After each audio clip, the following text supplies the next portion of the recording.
Carl picked up a couple of early fouls. What kind of made it hard to get him involved as the game went on there? Yeah, I mean, I thought we went away from some things that we wanted to do early. Just rhythm wasn't great, and then having to sit for that much time, and then they did a nice job on him. I mean, they did. We had some costly turnovers, when we were trying to give them the ball in the post off the switch at times, but they did a nice job on him. The turnovers and then missed free throws too seem to kind of be a problem for you. Are you a little concerned about the way that's gone for most of the year here? I am, yeah, I am, and that'll be something we got to make sure to address moving forward. Your bench played really well tonight, but what do you think made it so difficult for your starters to kind of get going in various stretches? Yeah, I mean, that's we got sped up a little bit. I thought there were give credit to Utah. I mean, they came out with a sense of urgency. You can tell that last one stung. I thought they sped us up, and we kind of got out of our playing with the pass. You can kind of see having only 13 assists. We didn't move the ball great tonight. Andrew was in early foul trouble too. Do you think that affected his rhythm? It looked like he was kind of searching for touch on his shot for most of the night, from the outside at least. Yeah, I mean, yes and no. I mean, sometimes that's the way the game goes. So, I don't want to make excuses on that.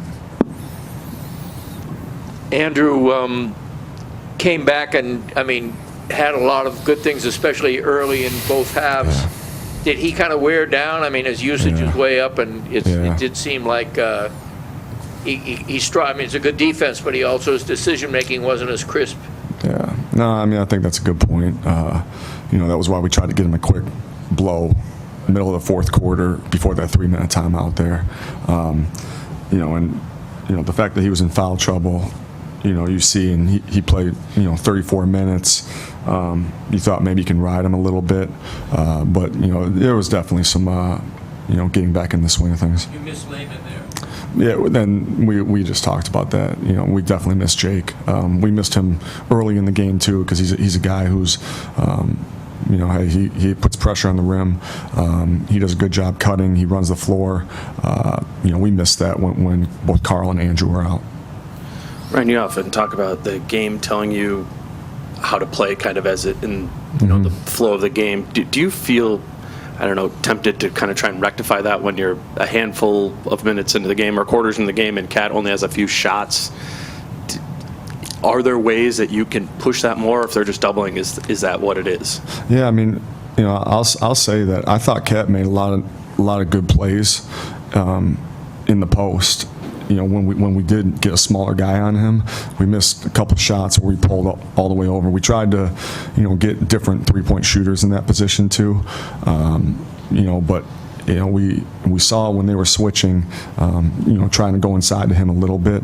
They did a good job trapping. We missed a couple open looks with things. I thought Jeff. He tried to seek him out a little bit, and it can get it when you're trying to seek a guy out too. At times, sometimes it can almost backfire because it takes you out of your rhythm, it takes you out of your flow. Just to follow up on Cat, do you feel like with the way Utah defended him on the perimeter tonight with Gobert, do you think they kind of schemed him out of this game? I thought they did a nice job. I wouldn't say they necessarily schemed him out of the game. I think there were a number of things that went into it. But I'm not saying that's the only thing, but they definitely did do a nice job with him, and you could tell, that he was a heavy, there was an emphasis on taking Carl out of it, but we thought with that we'd be able to get drives to the basket, which we were able to early, and then towards the end they weren't there for us. How do you get Jeff to be as willing to pull the trigger on open threes as everybody else kind of seems to be? I mean, it's it'll be an ongoing process, with everybody, in terms of getting comfortable. All we can do is keep telling guys to continue to shoot the ball with confidence. It's obviously tough when you miss 31 threes, but we had some opportunities and we had some good looks. For a guy like Travion, who's really been struggling from deep, to see him knock down a couple shots, is that something that can get him on the right track from the outside, do you think? Yeah, that would be the hope, obviously. I thought they were in the rhythm, they were in the flow of things. So, it's good to see a couple go through. Ryan, Josh's defense, particularly on Conley in transition, I mean, how good was that tonight? And as you're going down the stretch there, what kind of decisions are you making in terms of lineups and what you're looking for with him on the bench there? Yeah, I mean, it's, Josh he's been battling some things too. So I'm trying to be cognitive of that, and I'll just kind of leave it there.